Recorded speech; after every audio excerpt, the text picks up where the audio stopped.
Yes. Okay. Yes, sir. Welcome all of you. Hope all of you are there. So let us do one thing.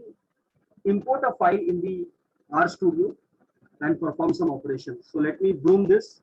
This histogram I don't want. I'm going to broom this. Control S. To remove all this thing, what should I do? RM simply I can broom it from here also. I can broom it. See, there is a broom. Yes, I have broom everything. So I've removed everything. Yeah, okay. And yeah, if you focus on the file that I've shared with you, this is the drive that I've shared with you. And here there is a data folder. So in data folder, I have given you an achievement data. I have given you an achievement data. So download this achievement data in your machine. We are going to import this achievement file in our RStudio.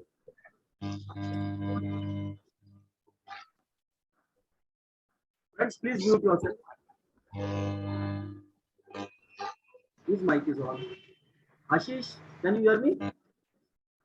Okay. Now, how to import a data file?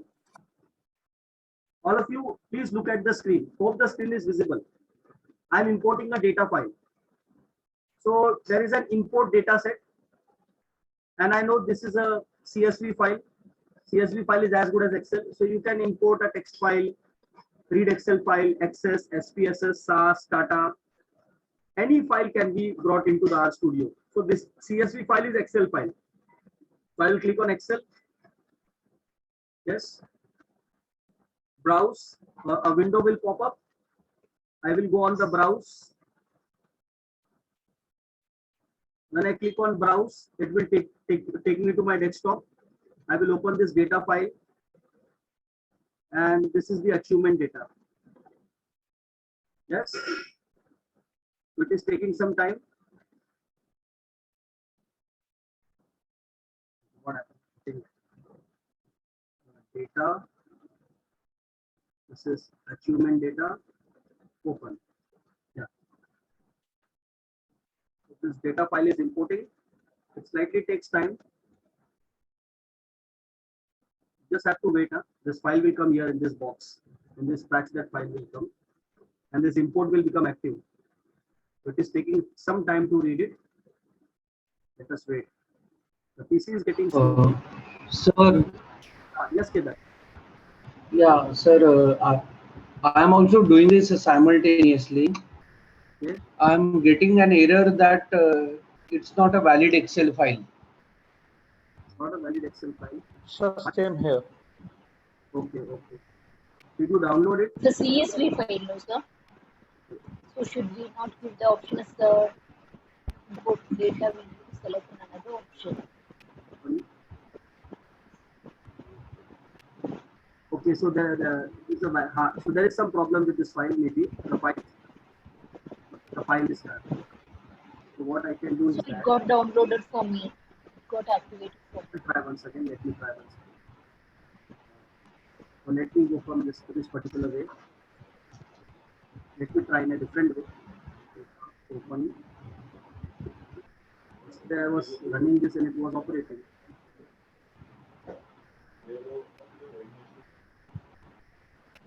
Okay. Yes, sir. It's good. Uh, Retrieve R. yeah. So, Okay, got Kedar sir, please replay. So this is read Excel file. We'll use this from text. And we'll browse and data. Open.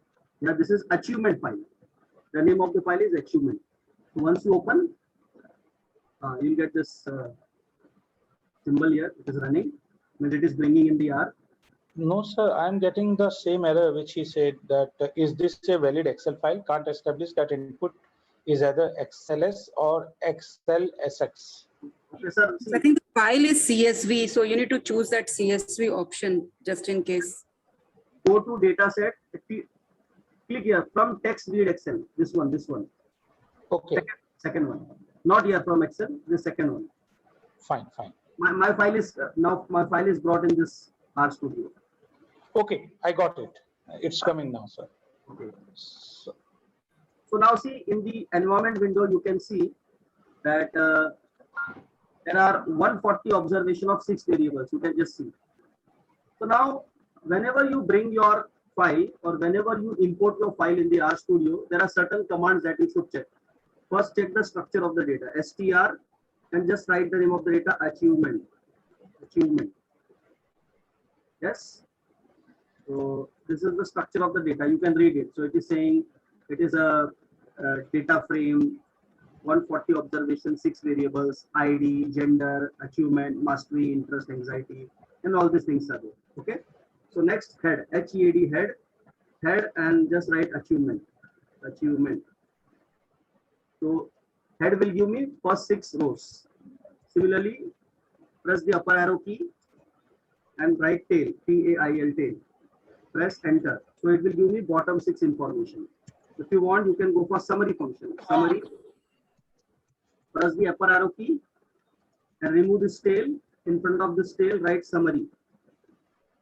Press enter. So I am getting the summary. Can you see this summary?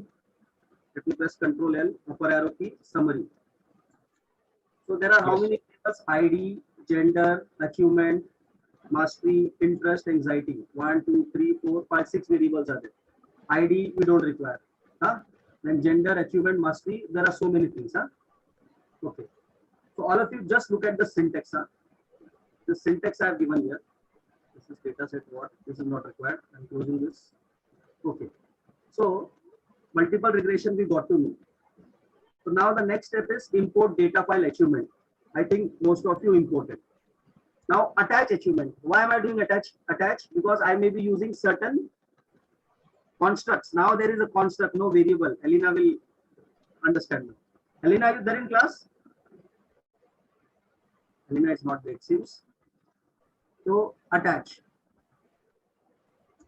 Can you interpret this? Can you interpret this? Wait, let me zoom it for you. Zoom in. Zoom in. So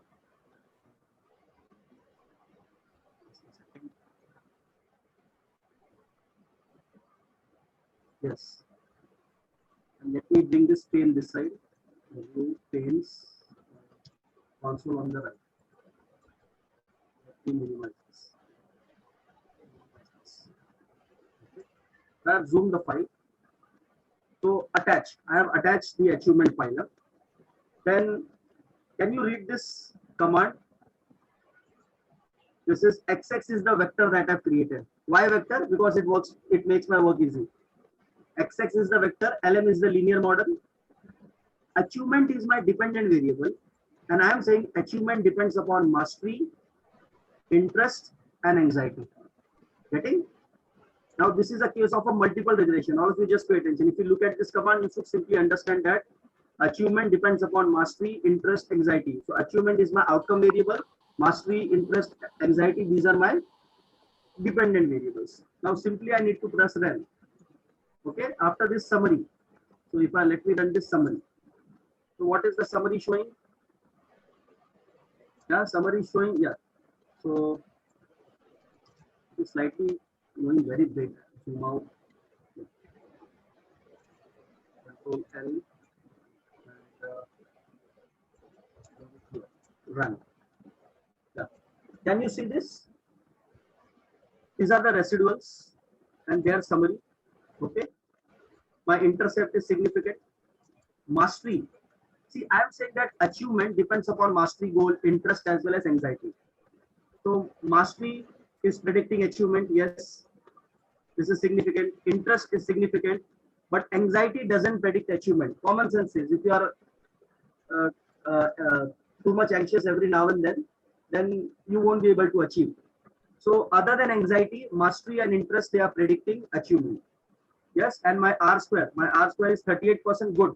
38% R square is good. Even 25% R square is good.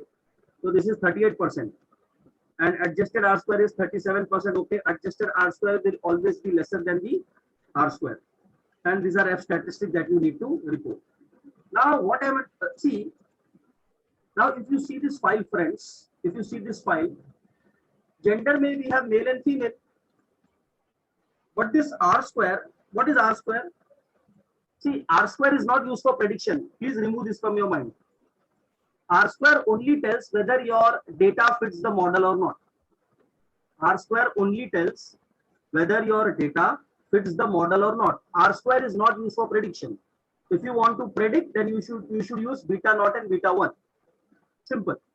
R square only tells whether my model fits the data or not. Now, if you say that 38% variation in achievement is predicted by mastery, interest, and anxiety, then this will be a misleading conclusion. People will not take you seriously.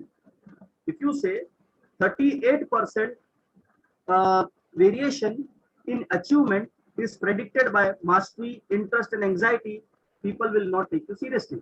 People will say, now this 38% is for both male and female both, or for one only. So you will say both. Then say, did you check the heterogeneity in the data? Your data is heterogeneous. Now this 38% is for all the data. If somebody asks you, what is the achievement variation predicted by the independent variable for males, maybe you will be clueless, because this 38% for both male and female.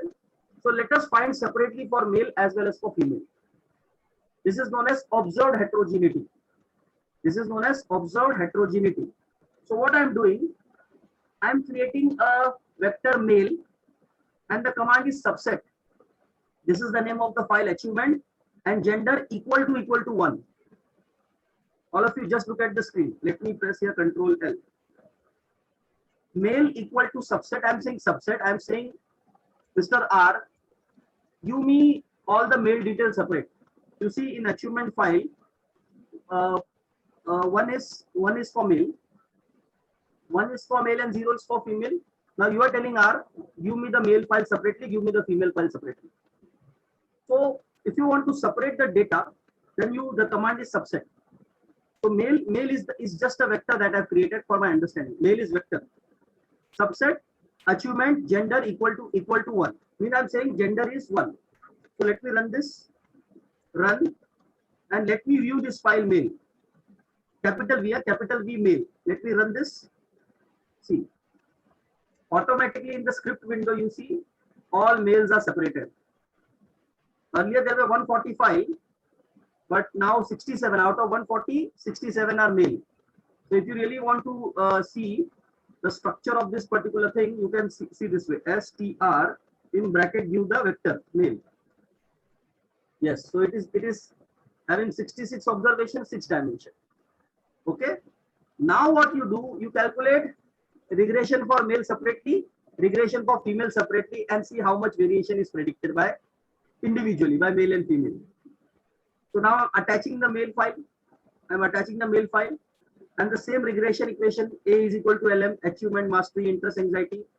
Now this achievement, mastery, interest, anxiety is only for male. It will take only male file. Huh? So I'm just running this summary A. Now see my R square. My R square for male is 44%. And the R square that you had earlier was 38%. Nobody will take you seriously if you say that my R square is 38% for both. No, for male R square is separate, for female the R square is separate. Because data is heterogeneous. Now similarly you calculate for female.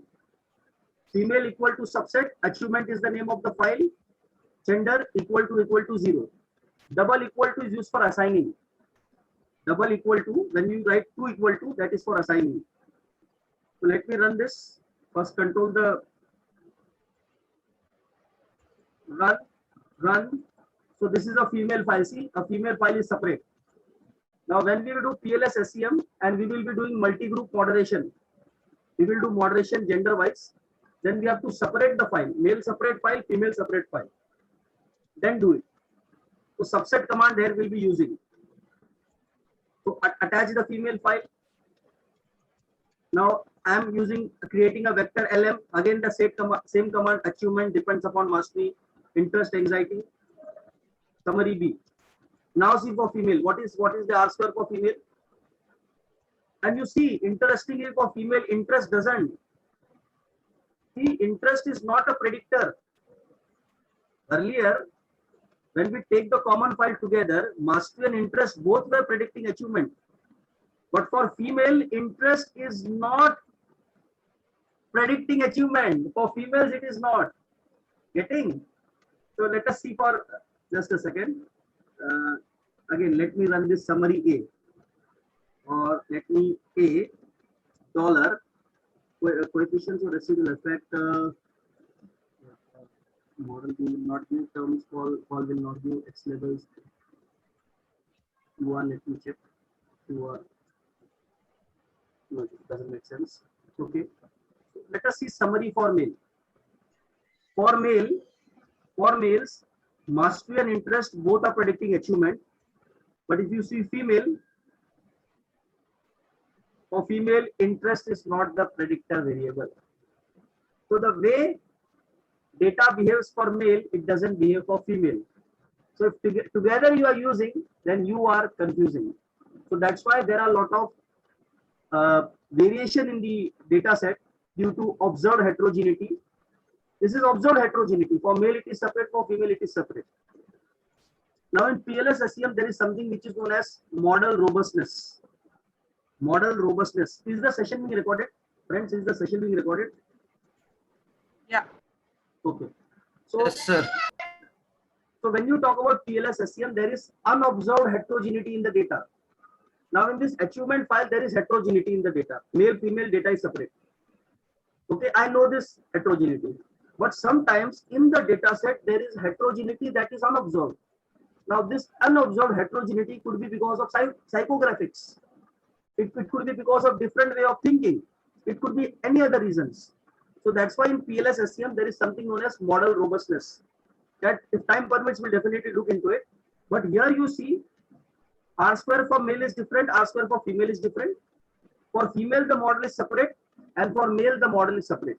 That's why whenever you have data, if there are some categorization in the data, you use the subset command, create two separate files and try to check it. Hope this is understood. Hope this is understood. Yeah.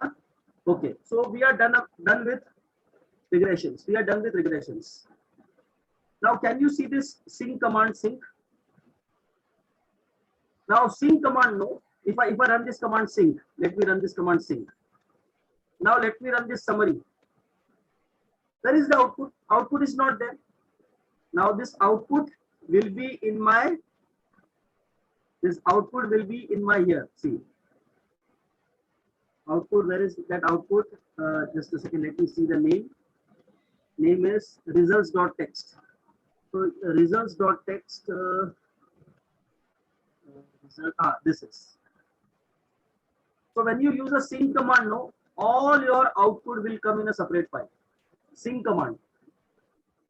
You see, this is a sync command. All my output is coming here.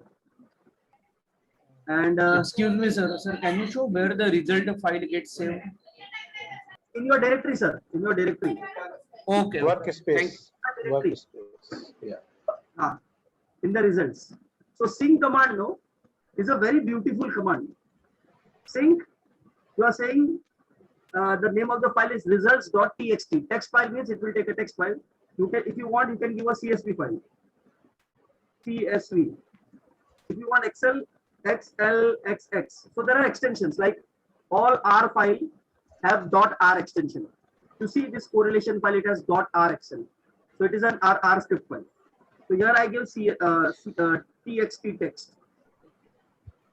And let me type. By default, so by default, it takes the name as results. No, sir, I have given it. You can write your name also. I can write this file. Arun also, sir. You can write anything. That's right. But I said results. I want all my results. And automatically, when I went to my, see here, you can see in my directory that result file is there. So now you type anything. Now here you type summary B, summary A, press enter. Nothing will come here. You write summary C. Summary C is not there. In fact, if I can go to this file, this is summary A, and everything will come here, sir. Everything will come in this file. Now, as a rule, you should stop it. If you don't close the sync command, no, automatically all your work will be started saving in this result.txt file. So you should stop recording. So you should stop recording just here, stop recording. And now press summary A. Getting? So this is a very beautiful command to take all your work to a file wherever you want in your directory, preferably in a working space where you are going to save it. So sync, write the name of the file in double inverted comma and keep on typing everything. Whatever you type, no sir, everything it will go to that file. It will be saved there. But if you don't close the sync command, it will keep on throwing the output to that particular place. So that's why it is advisable to close this sync. Okay? We use hashtag just to like kind of text and record. Now, how is it taking it as a command of stopping? Sweta ma'am, this hashtag is no, I have for my information I write. For my information I use hashtag. And no, whenever you use hashtag, no, R will not read it. Let's say if I want to type, let's say summary. If I just add a hashtag, no, Sweta ma'am, R will not read it. So hashtag. And that's what my question is. How does it now know that you have to stop recording the output? So let me remove this, ma'am. So sync, close the bracket. Just remove this. Acha, okay. Got it. I thought that was the command it was taking. That was for my information. Otherwise, I'll forget. No. Sure. That's the beauty of script. When you write your script, you write all the piece of information next to it. See here, and you see Control Z. Whenever you give hashtag, no, everything becomes green. Everything. Yeah, absolutely. Got that. Yeah. That's hard. So simply you can type your sync and close it. Automatically everything will be closed. But since it is closed, nothing is there. Okay. So we learned subset command and we saw observed heterogeneity in the data. So whenever you collect data, whenever you are doing research and whenever you collect data from different levels, manager at top level, middle level, separate level. So model will not be same for everyone. People who are at the top level, maybe interest will not affect them. People who are middle level, interest will predict. People who are at the bottom level, nothing will predict. So that's why when you take one common R square and say that this much variation is explained by this particular independent variable, you are wrong, you are misleading it. Did you check the heterogeneity in the data? Now, whenever you collect data from people in organizations, people are at different levels. Like I am collecting data from pharmacovigilance associates, doctors. So there are three kinds of doctors. One is senior doctor, junior doctor, and middle level doctor. So model may not be same for every 3%. So I need to factor that. So that's why you need to create subset command and create a separate file and then run the model and just find out that how is the model behaving for it. So you should understand that how my data behaves. So see, as far as gender is concerned, I know male and female are separate. But sometimes in the data, there is unobserved heterogeneity. Heterogeneity is there, but that is not observed. Male, female, I know there is heterogeneity. But sometimes because of psychographics and because of other reasons, there is heterogeneity in the data, which you and me may not know. So that's why there are tests available to check whether unobserved heterogeneity is there in the data. If it is there in the data, how are you going to take care of? Because just remember, PLS SEM depends on R square. We are just predicting. Not predicting, we are just explaining the variation in the dependent variable because of independent variable. So if you Sir, can you just share which command is required to check unobserved heterogeneity? Sir, there are tests available. But we will be talking about model robustness. We will do it.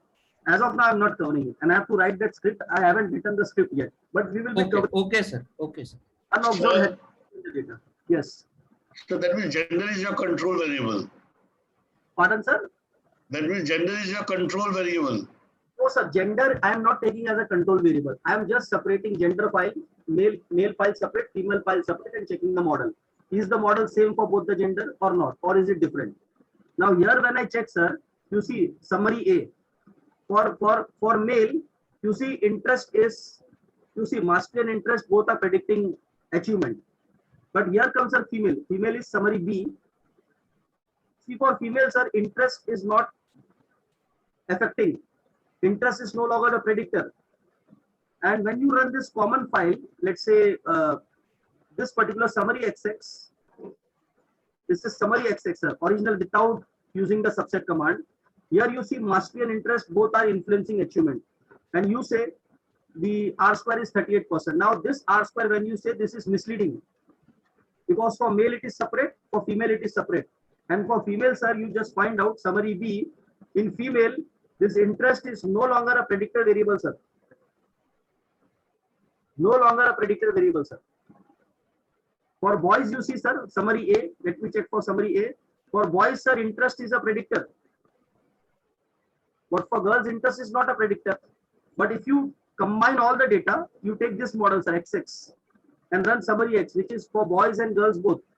And if you run this, sir, here see, master and interest both are predicting, and R square is 38%. Now this model, people will question you, have you checked the heterogeneity in the data? Because your data is heterogeneous. You are saying R square is 38%. This is not true. Have you checked for boys separately? Have you checked for girls separately? Now, when you check for boys, something else is coming, 44%, girls something else is coming. And the model that is fit for boys, that is not fit for girls. So if you take everything as homogeneous and then you make a prediction, that prediction is misleading. This is what I'm trying to say, sir. Atul sir, hope you got it. Yes, sir.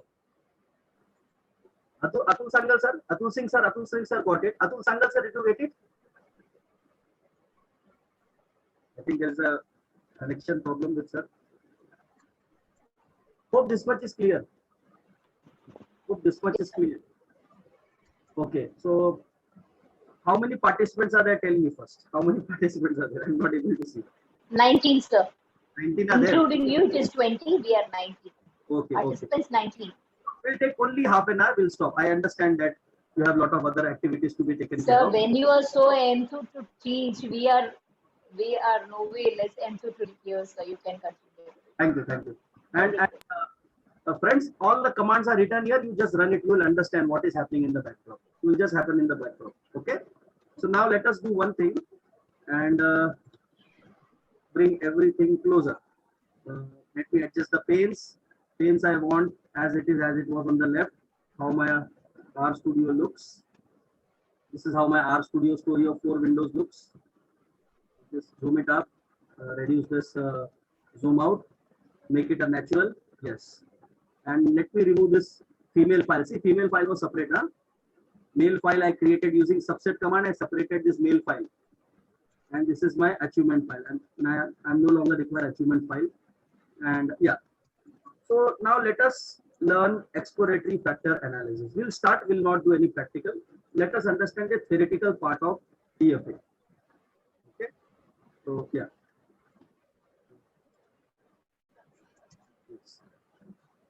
Let us understand what is EFA. Basic, we will do all theoretical part, and practical part we will do it tomorrow evening. So we are one lecture short. Maybe one lecture I have to take extra. This I have to bear this in mind. So now let us talk about factor analysis. Factor analysis. As many of you must be knowing that factor analysis is of two kinds. There are two kinds of factor analysis. One is exploratory factor analysis.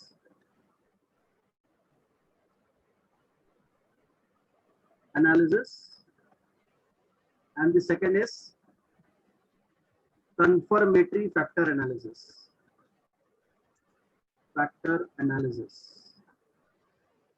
Now CFA, when you talk about CFA, confirmatory factor analysis, this is part of SEM, structure equation modeling. In structure equation modeling, we go for CFA. Now, this EFA is not part of SEM. This EFA is not part of SEM. So let us understand what is SEM first, then we'll understand what is EFA. See, when I say structure equation modeling, it is nothing but measurement model plus path analysis. Measurement model plus path analysis. What is measurement model? This is nothing but CFA. What is path analysis? This is nothing but multiple regression. Just now we saw multiple regression. Okay. So SEM is nothing but a combination of CFA plus multiple regression. Is that clear? Now CFA is also known as, when you do factor analysis, this is psychometrics. This is psychometrics, and multiple regression is econometrics. So again I can say SEM is nothing but psychometrics plus econometrics. And in psychometrics you do factor analysis. Factor analysis. Here I am talking about CFA, I am not talking about EFA. Okay. So let us understand what is a factor analysis. Now let us restrict our discussion on EFA. Exploratory factor analysis. See, when I say EFA, this is the first empirical test of your data. This is the first empirical test of your data.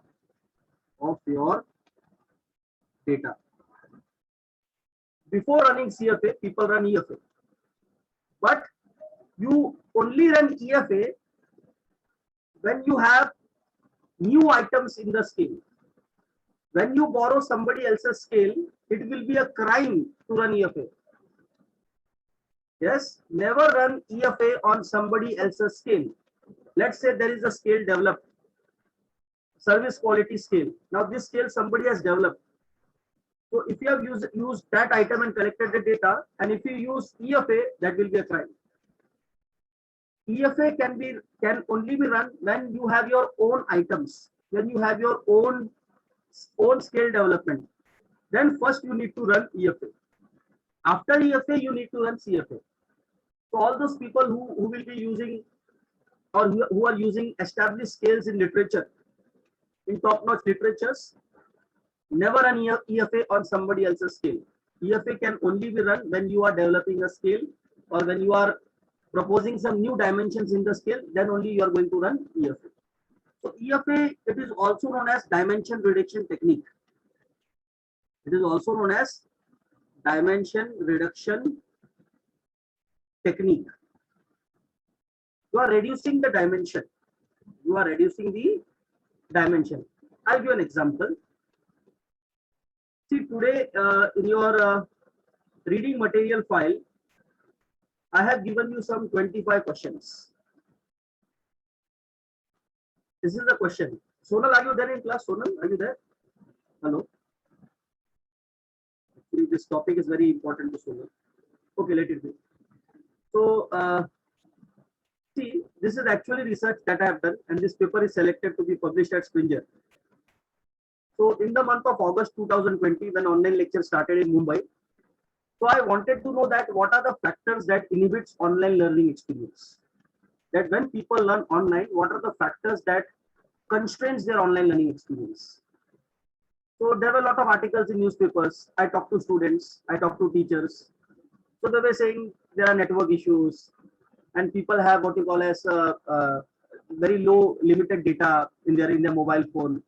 They require it to be used for entertainment purpose. Online lectures may not be interesting. So many stuffs were coming. So what I did, I simply told students that do one thing, whatever challenges that you're facing in online lectures, just write it and give it to me. So 30-35 students, whatever challenges they face, they wrote and give it to me. So I identified certain items, common items. Then I conducted interviews with students and asked them that what are the challenges they are facing. So from newspapers, from talking to students, making them write, I understood that some 25 items I identified. There are some 25 items which are affecting online learning experience. This is what students told me. Okay. So one student told me, sir, I experience problem like headache, eye pain, etc. when I learn online. So I just drafted it and put it on a 5-point scale. A lot of students said, sir, regular online classes contribute to my stress. Some people find online learning to be stressful. Yes, it can happen, online learning. Some said the joy of learning is missing in online lectures. The joy is missing in online lectures. There is no joy. Physical interaction is far better. Somebody said, I find it difficult to concentrate while I attend online lectures. So talking to people, reading newspapers, reading some journals, I identified that there are some 25 items which possibly might affect online lecture. I'm saying might. Out of these 25 items, surely online lectures will be affected. Now, if somebody asks me a question, Arun, tell me 4 factors which affect online lecture. We all in our school days or college days, we must have studied factors affecting stress, factors affecting online lecture, factors. What are the factors that contributes to, there are so many factor questions that we have studied. So when you say, if somebody is asking you a factor, I cannot give 25 items to somebody. Let's say there is an administrator or there is some policy maker and he is asking me, tell me some factors which affect online learning experience. So will I quote 25 items to him? These are 25 items. No.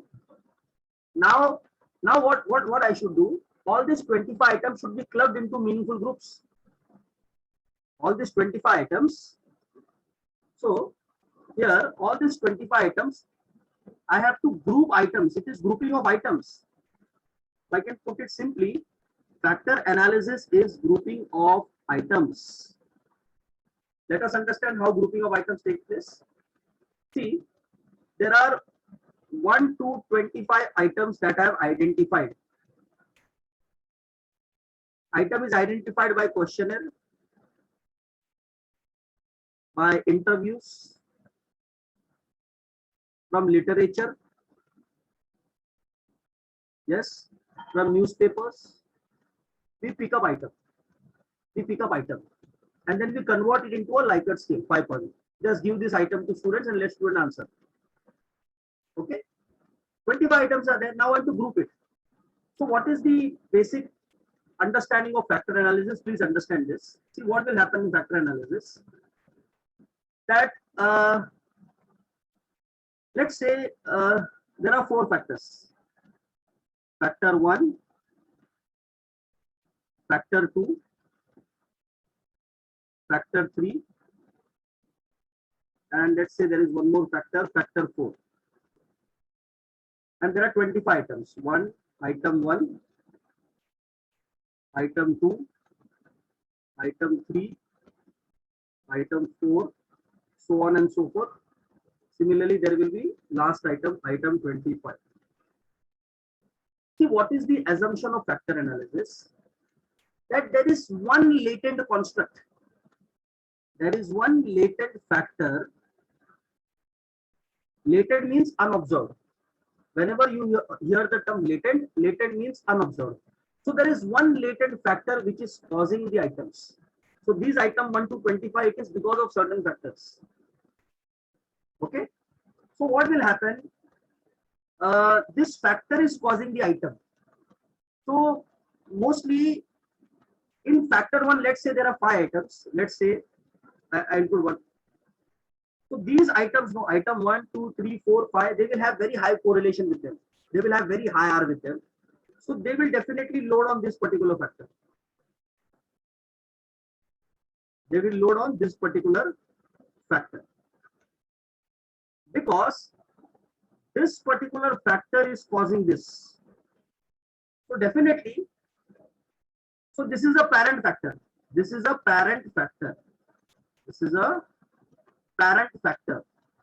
So if parent is same, there will be a lot of similarity between the children. Exactly, no. So these items are because of one common factor, and that factor is hidden. Nobody knows it. You see, these 25 items which I have asked questions to students, behind these 25 items, some factors will be at play, and all those items which will have very high correlation, they will load to one particular factor. Similarly, there will be certain set of items which will load on factor 2. There will be certain set of items which will load on factor 3. There will be certain set of items. Sir, sorry to interrupt. I just want to ask a small doubt. Yes, sir. Yeah. My confusion is whether there should be a relationship between factor and the atoms in such a way that which represents cause and effect relation, whether that should be the scenario, or only on the basis of the similar nature of the atoms we are grouping them together with a common name which is going to cover all the characteristics of the atoms which are included there. Sir, exactly. In fact, you only gave the answer, sir. See, what the basic assumption is, sir, that all the items, these 25 items that you see, they will have certain items will have very high correlation with themselves. So what factor analysis will do, it will identify those items which are having very high correlation. It will group them under one. Certain set of items, very high correlation, group under two. So similarly, what will happen, that item will cause factor. Item is causing factor. But these items are because of a particular factor. Please understand this. It's a two-way round. Because in factor analysis, what the basic assumption is that there is some underlying factor which is causing this item, and that is latent. So it is natural to assume that if the factor is common, between the items there will be higher correlations. So all those items that are having a higher correlation will load very heavily on that factor. We see factor loading, sir. You'll understand when we proceed. You'll understand. Okay. So let's say this item number 1, 2, 3, 4, 5 loads heavily here, so it will load poorly here. See, what I'm trying to say, that every item will load on every factor. Every item will load on every factor, but they will load high on those factors from which they emanated, from which they came. It is the logic. Let's say. So classification of the atoms into the factors is only a logical decision of a researcher. So I think there is no need to have any test to decide which atoms will come in which factor, right? There are tests, sir. There are tests. See, first of all, the question is how to decide factors. How to decide factors. How to decide factors. See, there are techniques. Either the researcher on his own intuition, he can decide the factor, or there are some tests available, like we see the eigenvalues. We see the eigenvalues. So eigenvalues greater than 1. All eigenvalues which are greater than 1, we decide that there are factors. And Kedar sir, to answer you, before running factor analysis, there are certain tests that need to be performed. First is KMO test. Kaiser, Mayer, Olkin test. Olkin test. This test is for sample adequacy.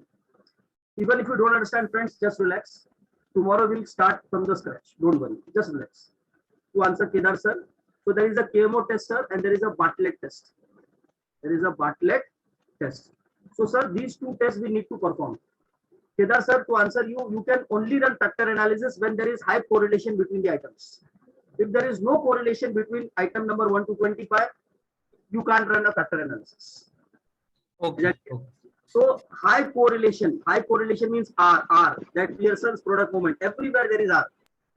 You need to have high R. So what is the basic assumption of factor analysis? Items having very high R, they will load on one particular factor. So what I'm saying, every item will load on every factor. Let's say, let me put it very simply. Let's say there are two factors, factor 1 and factor 2. There are only two factors. And there are, let's say there are 6 items. 1, 2, 3, 4, 5, 6. I had 25 items. Let us say there are 6 items. This is item 1, item 2, item 3, item 4, item 5, item 6. What is the assumption of factor analysis? That these items are because of one underlying factor, and that factor is unobserved. Now these factors, Kedar sir, these are latent. When I say latent, it means they are hidden. They are unobserved. So some unobserved factor is causing these items. So naturally you can expect, if this I1 is because of factor 1, it will load heavily here. So let's say this will load here, this will load here, and this will load heavily here. So let's say the R is 0.70. Here the R is 0.68, and let's say here the R is 0.65. You see there is a very high R between these three. Now this I1 will also load here, this I2 will also load here, and I3 will also load here. But here the relation would be, let's say 0.3, 0.1, 0.2. Now similarly, I4 will load here, I5 will load here, I6 will load here. They are loading common. So here the relation will be 0.7, 0.9, or let's say 0.8. Now this will load here also, but here they will have low correlation. Here they will have, let's say 0.2. This will become something. It will be very less. So normally, see our parents. Take example. Let's say your parents and your family and your uncle's family. So definitely your family, you will be very loyal. Whatever you will bring in, you will be sharing with your family members. But your uncle, you may not be doing the same. Your uncle, let's say you will share more with your family, with your parents, with your siblings. But with your uncle, you may one time or two times you will give, but every time you will not share. So it is natural that certain items will be loading heavily on one particular factor than the other factor. So what factor analysis does, it is nothing but it groups. It groups. See, if you see the output in factor analysis, all of you just bear with me. If you see the statistics, let's say this is factor 1, factor 2, factor 3, and let's say there are 6 items. 1, 2, these items are questions. So here, item, see, just a second. 2 factors. Let us take 2 factors. So here 0.7, 0.8 and 0.9. Here item 1, here it will load 0.1, 0.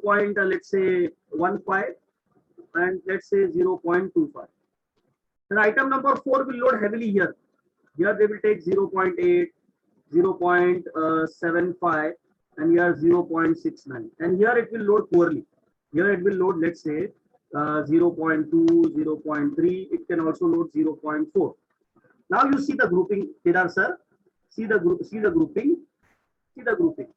What factor analysis will do? This will say this is one factor. It will take 3 items and make one factor. It will take this one and make 2 factors. So your 6 items, Kedar sir, are classified in 2 factors.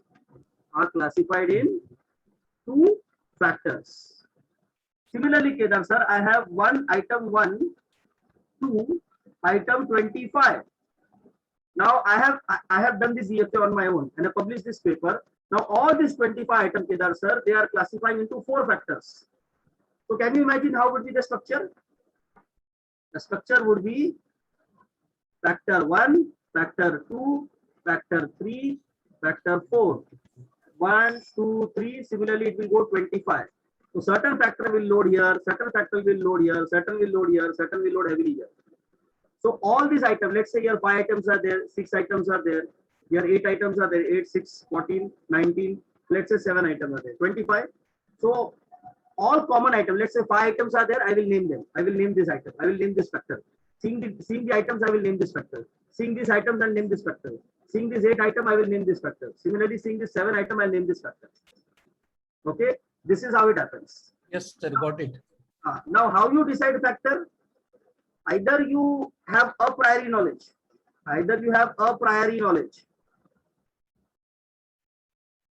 And this comes to literature review.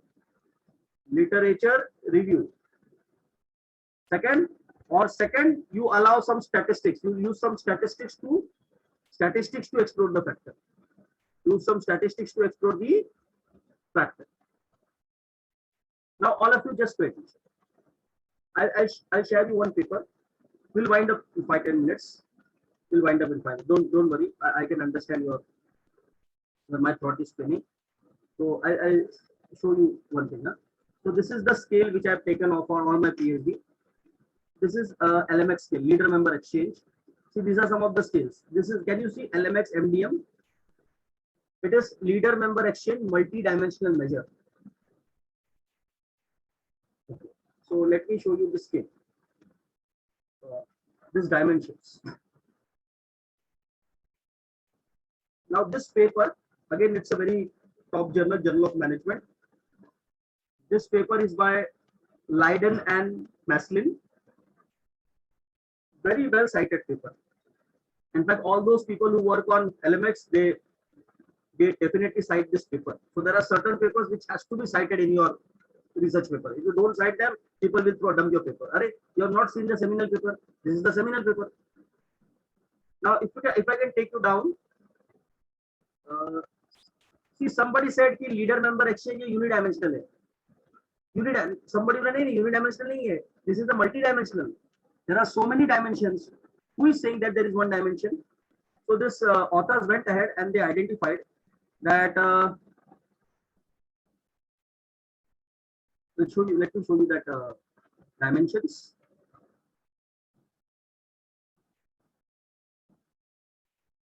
Just a second. So this is the dimension. Somebody said, if you like your leader, you will be affectionate to the leader. You see, some people like their boss, so they will always like their boss, will try to imitate him. If you are close to a leader, you will be loyal. If you are close to a leader, you will go beyond your job description, you will contribute. And there is always a professional respect. So earlier, there were only 3 dimensions to LMS: affect, loyalty, contribution.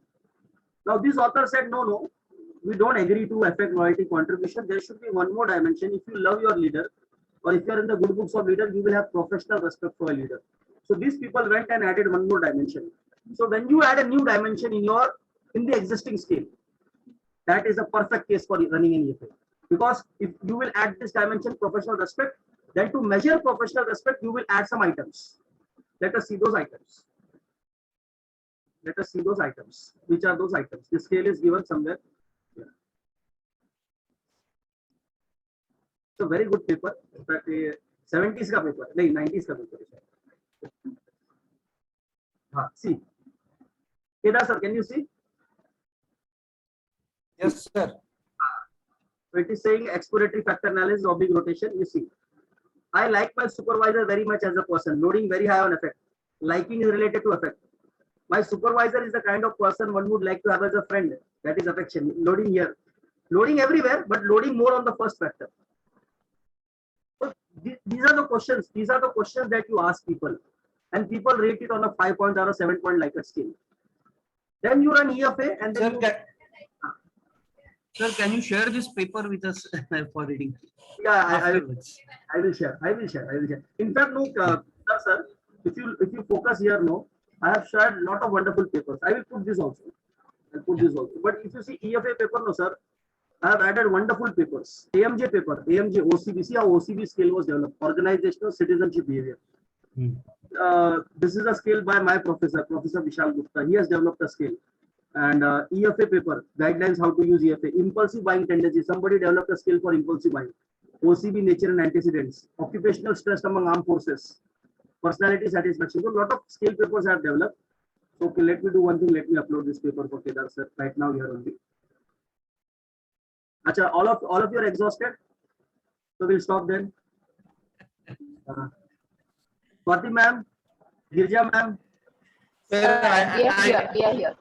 Sir, I think last 5 minutes now only. I think you might be exhausted. You're speaking so much and for so long. I will just upload this LMX paper for everyone to refer. It will come here. You can refer it, and this link is shared with you. Okay, so let us do one thing. Let us stop. Let me see how many of you are there. It's too taxing. In fact, I must. So 19 are there. Hope you are understanding what I said. Okay, sir. Yes, sir. So tomorrow, no, we'll start with EFA. Don't worry. Again, we'll start with EFA.